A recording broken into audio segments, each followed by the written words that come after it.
Lund Boats proudly presents Jarrett Edwards Outdoors.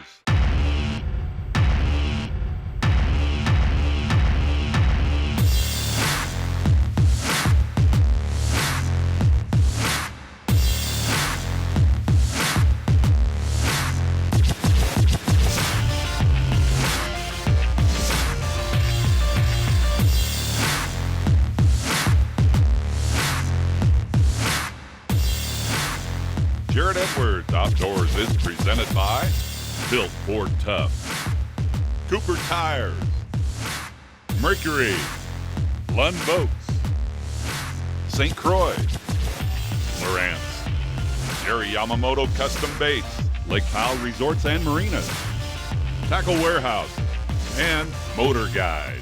I'm your host, Jarrett Edwards. Welcome to the show. Today we're fishing with Greg Giacomazza.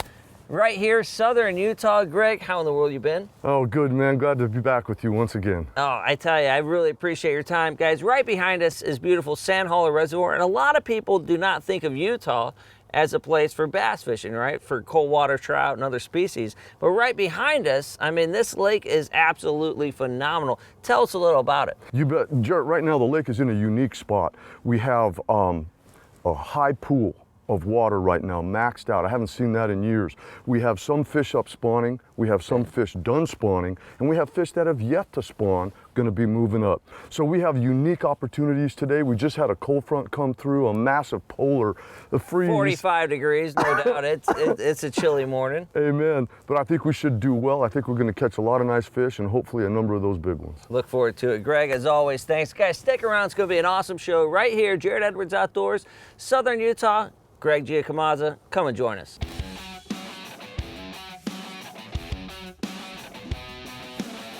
Talk about a beautiful morning, huh? Man, it is so nice. Can't wait to bust them. Ready? Amen, amen.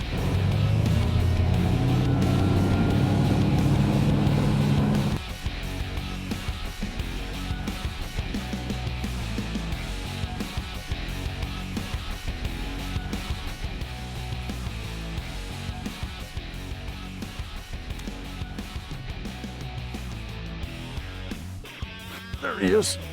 He stayed with it. All right. There we go. What'd he come on, Fish buddy? on, jig, first cast. You were just saying too, huh? Pull up on that buoy Yeah. and throw a jig, huh? Yep, yep. I tell you what, I'll go down and take care of him. Come on over here, big dog. Look at that. Not a big guy, but always a good morning, huh? Yeah, always fun, man, always fun. That's awesome. You want me to go ahead and put her back in? Yeah, please. Yeah, I'll do that real quick. Thank You you, know, sir. it's interesting. Tell us, and more importantly, I guess, it's early in the morning, right? A lot of overcast conditions. Yeah. And you said this morning, instead of starting on the bank, let's go out. I have a certain buoy that I think we can get some jig fish around.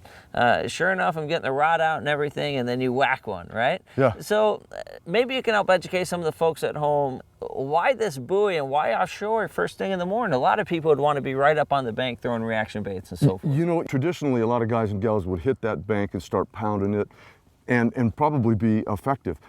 Right now, we have a submerged island right behind us. A lot of fish are coming up to spawn on it. Others are post-spawn, they're gravitating out, they're starting to feed. Other fish are just getting that inkling to go in and spawn right now. So this is a real generous area right now. It's rich with a lot of food. We got bushes and grass and a lot of bluegill, crappie, a lot of crawdads as well that they're coming in here to feed on.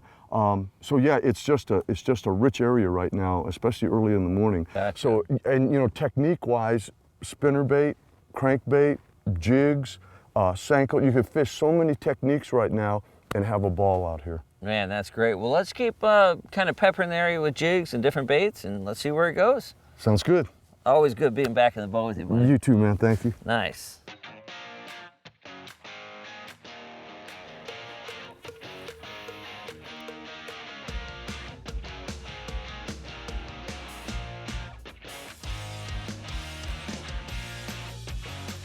Got him. Good job, He came buddy. back. Good job. All right. I tell you what, You know, rocks in the springtime, there's so many great advantages to them, you know it? Oh, heck yeah, they draw everything. They draw so much forage in. To me, one of the biggest things, I'll let you pick that guy up there. Yep. Awesome. To me, you know, springtime on the rocks, it's all about the heat. And actually where the heat, you know, some nice sized fish, nothing wrong with that guy. Nice chunk. You know what I mean? I mean, especially these black rocks. We'll see you later, baby. So to me, my theory is this. These fish, springtime, right? They want to move up, they want to get warm. So the black rock's gonna hold a little bit more heat than some of the other color rocks around the lake. So a couple more degrees is a good thing, and they're wanting to move up to spawn anyway. So, you know, that 58 to 62 degrees, we know that's the magic, you know, the magic number, right? Right. Magic temperature for them to move up. And then all of a sudden, a small little shad bait drops in. You bet. And you know, that heat differentiation, that little bit of more warmth brings in the bait fish there too, brings them in and out. Yeah, that is interesting. I haven't thought about that. To me, the sky's the limit on how many fish can literally move up here at once. And that's what I love. Light line and spinning rod. Be able to throw these small little baits on jig heads today, I think no doubt we can make a phenomenal show. So a lot of fun. But to me, the education, the dark rocks is definitely key in the spring. Oh, it is. Let's see if it continues. Let's make it work.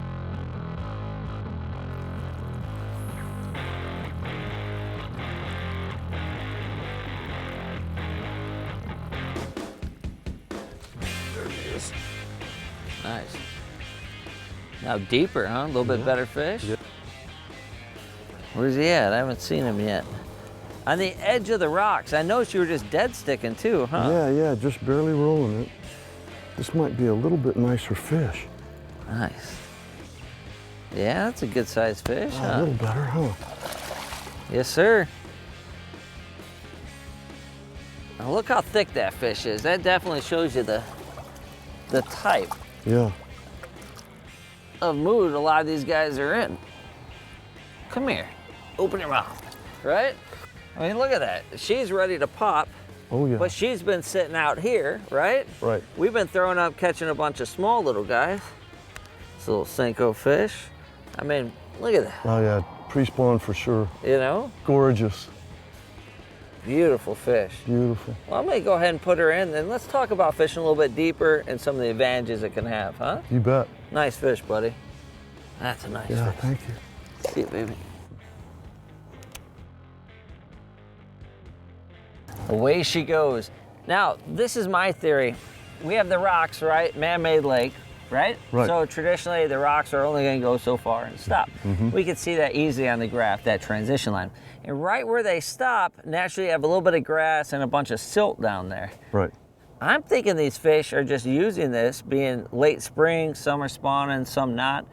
Obviously she didn't, she was full of eggs, right? Yeah, for sure. So coming up, just to stage. What's your thoughts? She's not really committed to want to come up, but she doesn't want to stay down there either. You know, I agree completely. The rock line there draws these fish in. Some are still feeding, which that fish shows me, even though she's pre-spawned for sure, she's still feeding. Sure. We've got fish that have moved up past her that are laying there thinking, time to go in and spawn, getting a little closer to it. We've got fish right up on top actually doing their thing. So yeah, we've got fish stacked all over these dams in 3 different stages at the same time, same place. Interesting. So 3 different, you know, a lot of people think, oh, I'm fishing the rocks.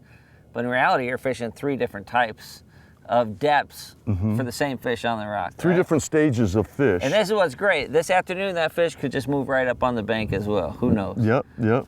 Well, let's keep fishing, man. That is a good one. Let's see what we can find. All right, sounds good.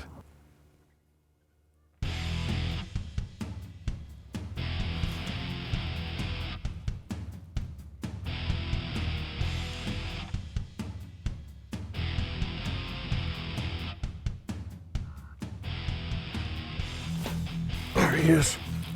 Nice, another one, Yeah, huh? almost in the same spot. Another jig fish. Yep. This blows my mind. 20-pound line and calm day, crystal clear water. Yep. Beautiful fish, buddy. Yeah. Let me help you out with it. it got a little bigger than it first started out with. Yeah. I've been playing the typical finesse stuff here in the spring. And you, I mean, look at that. I mean, that's a legit 4-pound fish. Look at that tail. He is getting ready, huh? Oh, yeah, man. Poor guy, he just wanted a meal between fanning some nests somewhere out there. I mean, that fish is probably spawning 20-something foot of water. Right, right. Look at that belly. Yeah. Wow. Totally fat. Let's put her back in. Your cadence is everything, man. And I've noticed that. That is beautiful. Ready? Gorgeous. Make it work. Let her go. Thanks, baby. There she goes. Again, I mean, it just blows me away, right? You think, hey, it's nice, it's calm, it's slick. We're gonna start with, 5-pound test. We're gonna start with this finesse stuff, right? Right. And 20-pound line, a 7.5-foot rod, and you're chunking this big old jig, nasty jig, and they're killing it. They don't care. Now, here's what I want to try to get across to some of the folks at home. This is very interesting to me.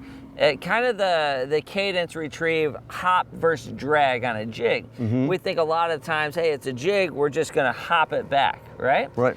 However, you're lifting your rod tip, and I'm wondering in the deeper water, being that the baits like to pendulum a lot if you don't give them a lot of slack. Right. Are you truly dragging that with the rod tip up, or are you hopping it? Great question. And I really have a hard time getting a lot of the clients to understand this even after demonstration. It looks like it's hopping. It's a manipulation of your slack. You get down on the bottom and you lower your rod and create that bow in your line, and then lift it just till you feel resistance, so that you don't hop it, but you wind up moving it laterally to the bottom, which looks like a hopping motion, and it would be if you carried the motion through. But because you're creating that bow and stopping it. So in a way, you're dragging it, but lifting it up, because you're slowly starting to remain bottom contact. Exactly. And count that jig down that ledge as it goes down. Exactly. Well, Right. I know, fool. I'm going to put on heavy line and a jig. Okay. You don't hear me say that often. Yeah. But two nice fish like that, that's a win-win, man. Yeah. Good job. Thank you, buddy. Nice. Thank you. Defying the odds. Sand Hollow.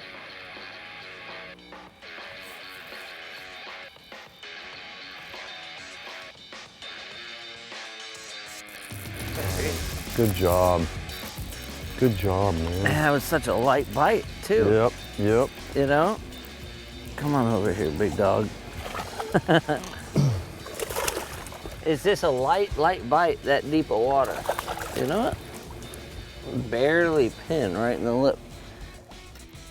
Barely pin. Ooh. You know what? Look at that. Yeah. They're a chunker. Yep. They're a pre-spawn fish, huh? Yep. That's interesting. Away she goes.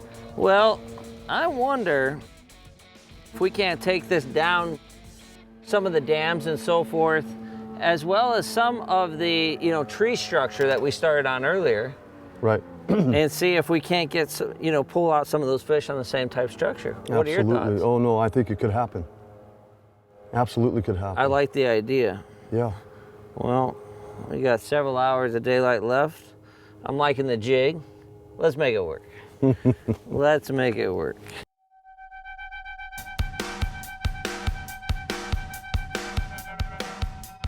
I'm Jarrett Edwards here at Mercury Marine Headquarters with good buddy, Brian Clutie. Brian, how we doing? Hey, Jared, doing fantastic. Brian, there's a lot of aftermarket manufacturers that might have products that look similar to our lineup here at Mercury, but we all know that being able to purchase OEM is definitely the right way to go. You've got that right, Jared. It is extremely important. And what we'd like to convey to our customers is really what we call the 3 Ps, and that's performance, protection, and peace of mind. Nothing will match an OEM's exacting standards, tolerances, and dimensions. You bet. And in fact, looking at an aftermarket part, they really reverse engineer a genuine OEM part and then do their best to meet our exacting standards. Gotcha. The second item is protection. Literally millions of fired engine testing hours go behind the release of a product or a part or accessory. And aftermarket companies simply do not want to do that or have the resources available to them to do that. And third, Jared, is peace of mind. Our customers' time is important. Our customers' safety is extremely important. No doubt about that. And really, at the end of the day, saving money usually comes with a cost. That's perfect. You know, guys, if you want to learn a lot more about Mercury OEM products, it's pretty simple. Just visit us online at mercurymarine.com. I'm Jarrett Edwards, and I look forward to seeing you on the water.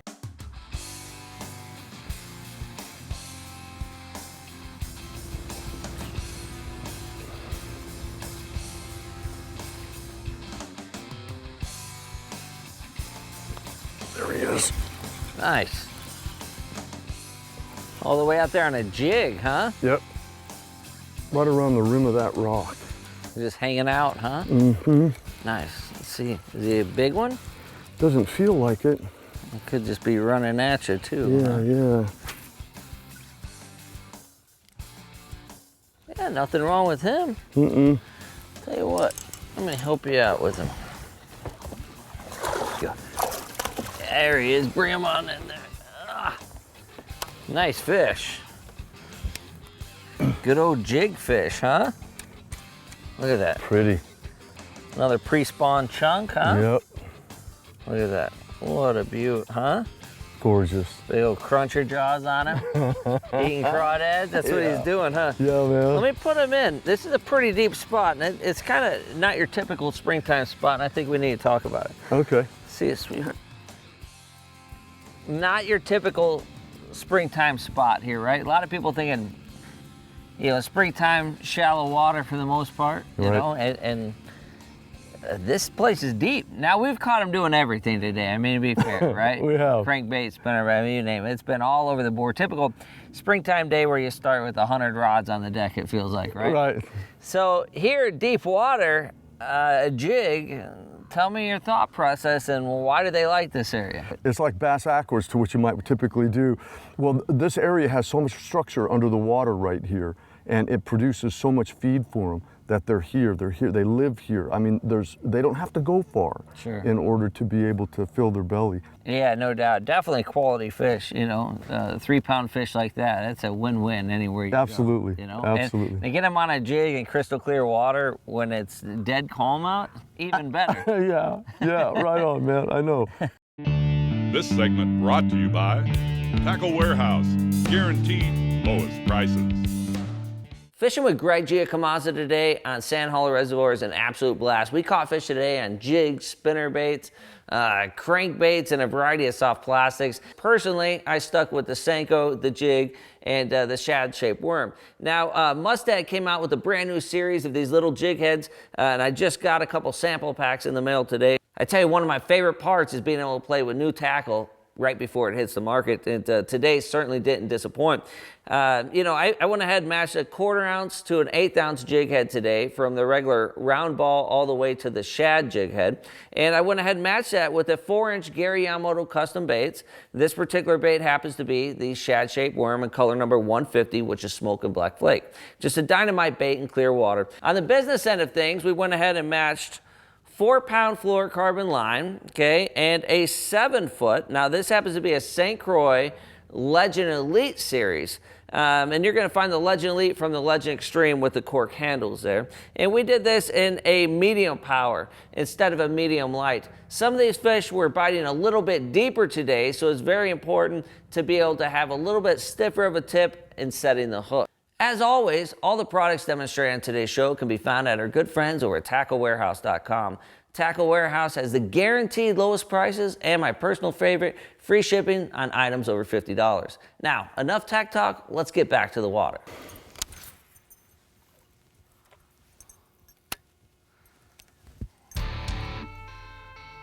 Throwing it out, letting it sink all the way down 30 foot. Once the line goes slack, it's on bottom. Pop the rod tip.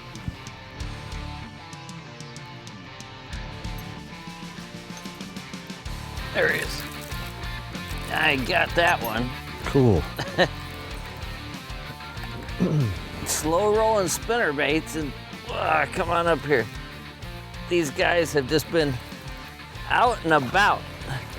Well, nipping nice at it, fish. you know it? Yeah. Nothing wrong with that guy. Bring him on in here. Oh, yeah. Yeah, nothing wrong with that. Slow roll spinnerbait, 30 foot of water. It's pretty wild, isn't it? in the middle of the day, literally middle of the day, you know what I mean?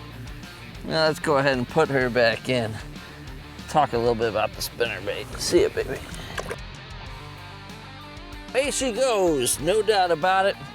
You know, Greg, today is literally breaking myths, you know what I mean? Spinnerbait, 30 foot of water, slow rolling, pretty calm out, middle of the day. What do you do, right? Yeah. It's just the way it is. Yep. There's no doubt about it. I have to tell you, I want to, first of all, thank you for your time out here. Oh, thank you. It's always a pleasure filming with you. And, you know, Sand Hollow Lake right out here in southern Utah, it's just a lot of fun. It's a beautiful place out here, and it's just a bass factory, absolutely loaded in there. Definitely want to thank you for your time out there. And for the folks at home that, you know, want to come on out and fish, Sand Hollow, definitely give my buddy Greg a shout. I'm Jarrett Edwards. Thank you so much for watching. We look forward to seeing you right back here next week on Jarrett Edwards Outdoors. And I just let that thing sink all the bottom, pop the rod tip, reel that. Oh. Jarrett Edwards Outdoors is presented by Built Ford Tough, Cooper Tires, Mercury, Lund Boats, St. Croix, Lowrance, Gary Yamamoto Custom Baits, Lake Powell Resorts and Marinas, Tackle Warehouse, and Motor Guide.